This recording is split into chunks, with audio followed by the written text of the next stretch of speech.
Hi everyone and welcome back to the Colour Cave where we like to play with art stuff. My name is Jem and today I am excited because it's time to try the Scrawler Challenge for July, which is Mother Nature. Now the reason that this is exciting is because I think this is probably one of the best received Scrawler boxes ever, and it may be due to the fact that the product is quite unique, or that it works really well, or that it's interesting, or maybe we all just needed something a little bit different. So I am really looking forward to it. I've been thinking about this all week and I've been wanting to film this video all week, but I've been busy with my proper job, so I'm really excited and glad that I finally got to get to this point.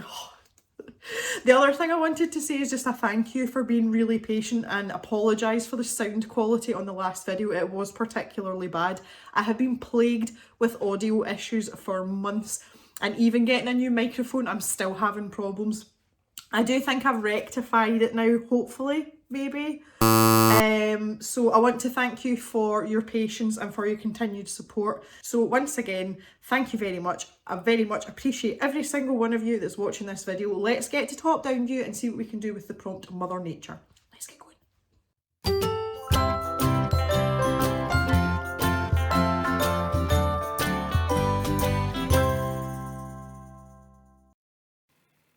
Well, this is voiceover Jem from the future. I still haven't fixed the audio. I have figured out that it is to do with linking the microphone to my camera, so I'm just recording this as a separate track. I know it's been a long time since I've done a voiceover video, but here we go.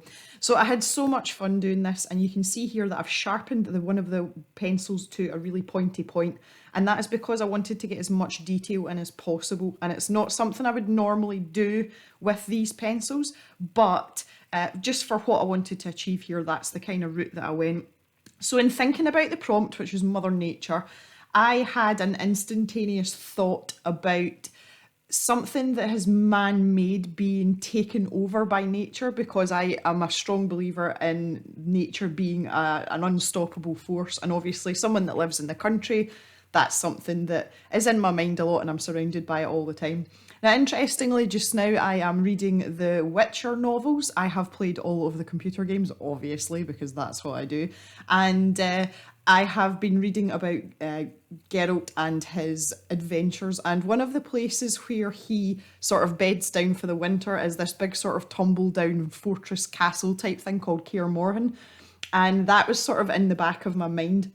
So you can see here, I'm trying to plan out a sort of architecture, and it's like almost like a corridor that maybe faces onto a courtyard. And I've started to do this sort of perspective drawing with some pillars running along the side. Now on the left hand side is where the building opens out onto a courtyard. So I wanted to be able to see the sky and a little bit of what's going on outside in the gaps in the pillars, and I thought that would be a really good opportunity to use the liquid pencil and really try and dilute it and get all these different sort of dilutions and just different saturations. So I started mixing it up here, and this liquid pencil is lovely to work with. It really, really is. So I thought I'd start with this outside bit and start gently. Now, having had a play about with this medium in the unboxing video, I knew that I would have to kind of work with it sort of like I would with watercolour and build it up in layers. So you can see I've watered it down quite a lot here, and I'm starting with a really sort of light base. So I wanted to keep as much texture in this piece as well, and that was really helped along by this flat brush, because you can do lots of things, and you can see the way I'm turning it with my hand and I'm kind of dabbing at the paper. I did not want a smooth finish at all, and that was going to be the sky, and maybe it was a little bit moody. So here's the passageway, and this is the door into the sort of main part of the building. So I wanted to keep that really dark.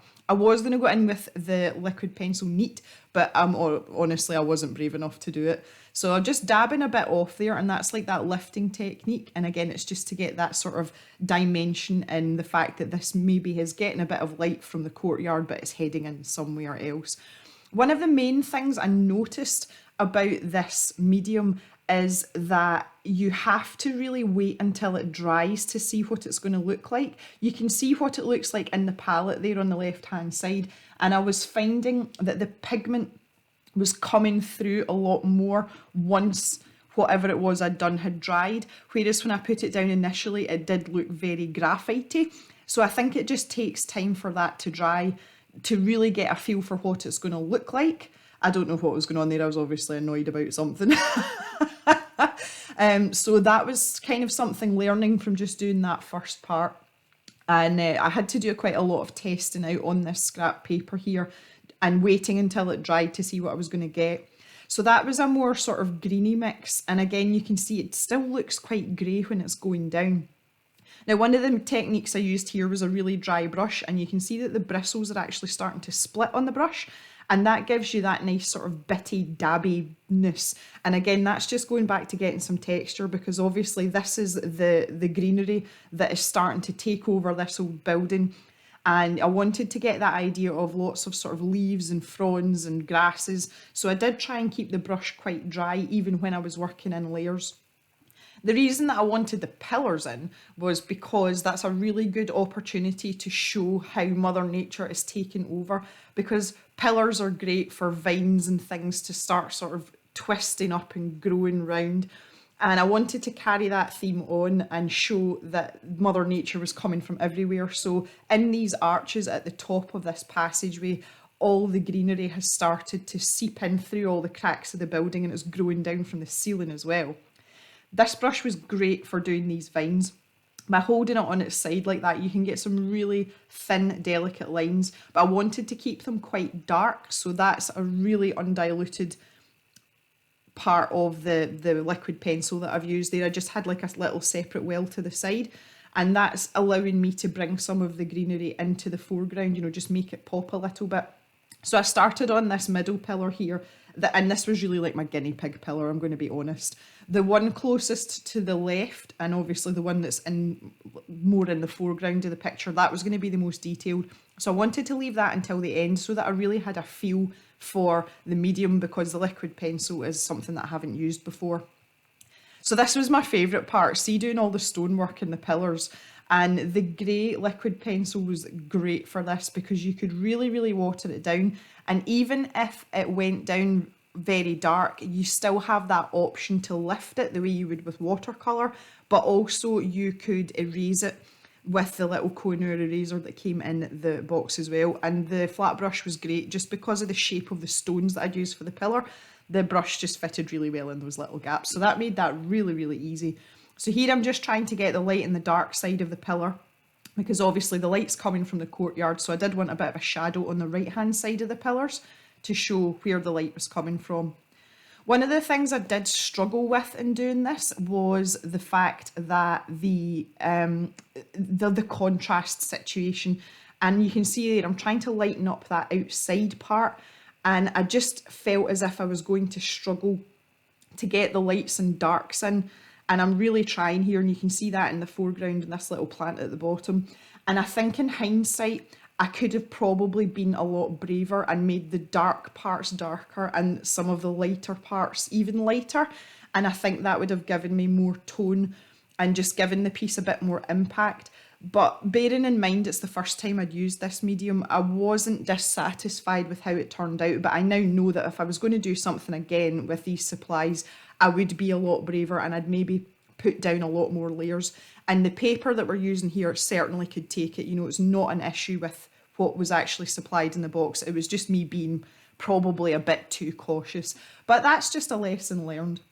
So I'm starting to build up some layers now in the greenery, and I wanted to darken down this right hand side because I needed to indicate that the floor stopped at that point and the wall has started up the right hand side. So the easiest way to do that is to kind of like create a crevice. Now technically there would be parts there where the light would be hitting that part of the wall through the gaps in the pillars, but again it was just more the idea of trying to figure out the medium and balance it with what I'm actually trying to achieve in the picture. So I'm onto this foreground pillar now, and 3D shapes and perspective is something that I'm not that experienced with, so this was a bit of an experiment for me as well, and I was just trying to figure out where the darkest part should be and what angles things should be at. And again, that's something that I'm just trying to work on as I go along, because architecture isn't something that I tend to draw very often. So I think I did okay. I think my perspective on this front pillar is slightly skewed, but I don't think it's overly noticeable when you look at the finished piece as a whole. I knew that this pillar had to be really dark though, as this was the one that's, it's closest to us, and I wanted it to really stand out.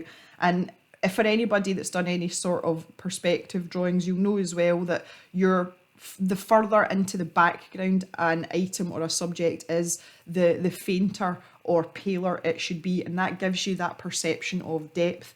But obviously with this being covered over and the fact that there is this passageway at the end, I had to keep that dark as well. So that was something that I was trying to sort of keep in my mind as well as I went along. I'm doing a little bit of a fixing job on this pillar here. Again, that part is just not quite right, and I think that should have curved down onto the main part of the pillar a bit more. I did feel though that by the time I'd finished the picture it wasn't that noticeable, but it's just one of those little niggly things that I should maybe have taken a little bit more time to try and rectify. Because now that I've pointed it out, you'll be able to see it and you'll just keep looking at it. But never mind, this is all about learning and we're just learning together. So, mistakes I've made is for you guys not to do. So I'm just working away on some of the other pillars now as well. And again, I just wanted to try and keep that balance of defining each pillar, but without making it as dark as the one at the front to give that idea that it is further away. So I'm just back in with the grey liquid pencil here, and I'm just kind of dotting in some of the kind of darker side there. And I'm just going back and forth. Now, I didn't want a lot of detail in that pillar because, again, that's something else. If something is further away, you can't see as many details. So you'll see with that third pillar, I've not put in every single stone and crevice, and that's just to give that idea. As I was going along and kind of working on the different sections, and I was jumping back and forth a lot, I did just kind of keep adding in bits of greenery here and there, because this is a situation where you could never have too much greenery, let's be realistic, because that's the whole point, that everything's overgrown. I would be really interested to see if having the other colours and doing a bit more mixing, how much more variation in these sort of vegetation tones. What a phrase. Yeah, to see how many different colours of green I could get for the leaves if I had all the colours. That would have been quite interesting, and it's something that I might pursue in the future, because I did have so much fun with this. And it really was just a case of doing a few dabs, adding things in, stepping away, coming back, and then adding in a bit more. And the pencil was really, really great in dry form, just for adding in a little bit of definition and putting in those details. And this is where I use it most, because on this pillar here, I wanted to have every stone picked out and be able to see where the joins were. So without the pencil in its dry form, I wouldn't have been able to do that. And it's something that's worked out really well. This flat brush comes into play here again. Now, this is a very sort of neat grey with a tiny little bit of the yellow in it, and I'm just using the flat brush on its side, so it's basically straight up and down. That's a really good angle, you can see it there. And what I've done is, when I'm doing stuff like this and I'm using a flat brush, the way my hand is, it's actually really, really uncomfortable for me, because my pinky is down on the paper and I'm using that to brace my hand so that I can have that really thin line and it's nice and uniform. It's not a comfortable position for most people anyway, but this absolutely kills my hand because I've got an old hand injury. But it's only for a short period of time, and I really like the effect it gives because it's not a solid uniform line, and obviously things like plants and vines tend not to be uniform because that would look a bit weird. So it was worth the sort of crampiness. And I put these little leaves on, and all I did was literally flick the brush out from the side of the vine, and you can see me doing it there. And that gives you a nice sort of fade towards the end of your stroke, and it just looks quite organic. And I think I would probably utilise that technique more in other paintings, because I do tend to like to paint things from nature anyway. So I had fun doing that. That was good. I did have the opportunity to go ham with this pillar, but I thought if I put too much in the way of leaves and things on it, I'm going to just destroy the pillar itself. You're not going to be able to see it, and I didn't want that. And I decided I could have done the pillar first and then put the vine on, but I didn't know how much of the pillar was going to show through the liquid pencil as I put it on in its various dilutions. So that's why I switched it around and did the vine first, and decided to do that and then work round the vine so that everything was quite defined, because I felt that was quite important on this pillar that's closest to us. And you can see I'm kind of like starting to pick round this vine now and put in the rest of these stones and just make it look quite sort of detailed. I didn't want to take too much away from the rest of the picture though, because there is quite a lot going on. But you can see now here at this point what I was talking about in terms of having the contrast between the different areas of the picture. I do feel that if I'd made my darker areas a lot darker, this picture would have popped out a lot more. So that's something that it's kind of something I'm guilty of anyway in my artwork. I do like quite delicate, desaturated, especially when it comes to paintings. But I think that was probably to my detriment with this one, because I just feel that everything kind of merges into other things. And, you know, the other option, of course, is if something like this happens and you're not happy with it, you can always scan your picture, digitize it, and you can go into something like Photoshop and you can always adjust the levels and it will pick out the darker parts for you. You can adjust it digitally. It kind of takes away for me from what traditional art is all about though, and unless this was maybe it was a commission or something like that, I might do it. But for something like this, I was quite happy just to leave it as it is, because I tend to keep away from digital art as much as possible. My reasoning for that is just I spend all day in front of a screen and I use art as a way to relax and get away from that. So if I can avoid having to digitally enhance something, not only from a sort of skill perspective, but also just from I don't want to sit in front of a computer perspective. So anyway, my pillar's coming to life now a little bit. I'm actually quite pleased with it. I'm not really into doing stuff like that normally, but I think it's turned out okay. I've got a couple of wonky lines, especially the horizontal line in the middle. It's slightly off. And again, I can see it, and I see it more now as I'm doing this voiceover. I'm a wee bit kind of wonky, but maybe it's a wonky building. Maybe it's just not quite all in the right direction. Maybe things are starting to lean a little bit. I don't know. I could make up a million excuses for that. But yeah, okay, we got there in the end. And you can see how having all that detail in this front pillar really pulls it forward compared to the rest of the picture. So here, I just wanted to put something on this right-hand wall without it being too busy. So again, I've used the green that I mixed up, which was a combination of the blue and the yellow. I made it quite concentrated here so that, again, these leaves seem to be more in the foreground. And then I just added in some more of the darker liquid pencil mixes that I'd made up, and that was just to give it that little bit more depth and get those layers up. So that's pretty much it. I hope you've enjoyed this. I had great fun. I would love to do this again, and I probably will. So I'd love to hear your thoughts. Thank you very much for watching, and I hope that you are all having a good day. Please keep safe, look after each other, and let me know everything that you want to say in the comments. I'd love to hear from you. So thanks very much for watching, guys, and we'll see you back in the cave soon for another video. Bye for now.